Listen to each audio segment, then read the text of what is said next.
بسم اللہ الرحمن الرحیم۔ شروع اللہ کے نام سے جو بڑا مہربان نہایت رحم والا ہے۔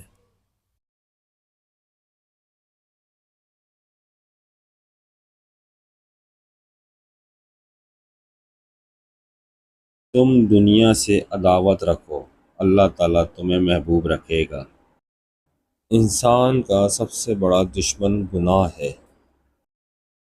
جو شخص زندگی کی مناسب ضروریات سے زیادہ کا طالب ہوا وہ کبھی مطمئن نہیں ہو سکتا۔ انصاف اور سچائی اللہ تعالیٰ کے نزدیک قربانی کرنے سے زیادہ پسند ہے۔ سچے کا تھوڑا سا مال جھوٹے کی بہت سی دولت سے بہتر ہے۔ تھوڑا سا جو اللہ تعالیٰ کے خوف کے ساتھ ہو اس بڑے خزانے سے جو رنج کے ساتھ ہو بہتر ہے۔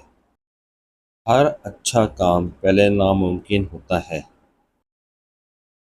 جو شخص علم رکھتا ہے لیکن اس پر عمل نہیں کرتا وہ اس مریض کی مانند ہے جو دوا تو رکھتا ہے مگر استعمال نہیں کرتا۔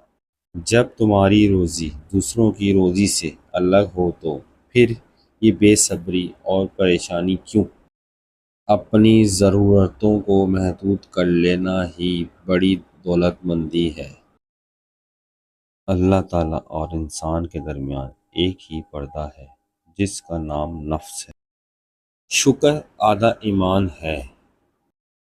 جب تم حیا نہ کرو تو جو چاہو کرو۔ اگر نماز پڑھنے والے کو علم ہو جائے کہ کیسی رحمتوں نے اسے گھیر رکھا ہے تو کبھی سجدے سے سر نہ اٹھائے۔ اللہ تعالیٰ فرماتا ہے تمہیں جو بھی مصیبت پہنچتی ہے وہ تمہارے اپنے ہی برے کاموں کا نتیجہ ہے۔ علم کی مثال دریا کی سی ہے، اس میں سے کتنا ہی خرچ کر لوگے کم نہ ہوگا۔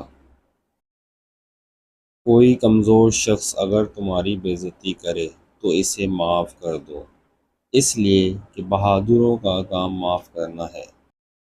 عقل مند وہ ہے جو کم بولے اور زیادہ سنے۔ جھگڑا بڑھنے سے پہلے ہی تم اس سے الگ ہو جاؤ۔ بہتری اور بزرگی اسلام کے علاوہ اور کہیں نہیں ہے۔ خوف الہی کے لیے علم اور تکبر و غرور کے لیے جہالت کافی ہے۔ اللہ تعالیٰ کی بے انتہا نعمتوں اور اس کے احسانات کا شکریہ انسانی طاقت سے باہر ہے۔ اگر روح بیمار ہو تو قرآن پاک سے بہتر کوئی دوا نہیں۔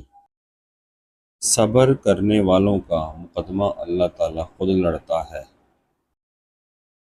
بانٹنے سے خوشی اس طرح بڑھتی ہے جس طرح زمین میں بویا ہوا بیج فصل بنتا ہے۔ ظلم اور غرور کی سزا دنیا میں ضرور ملتی ہے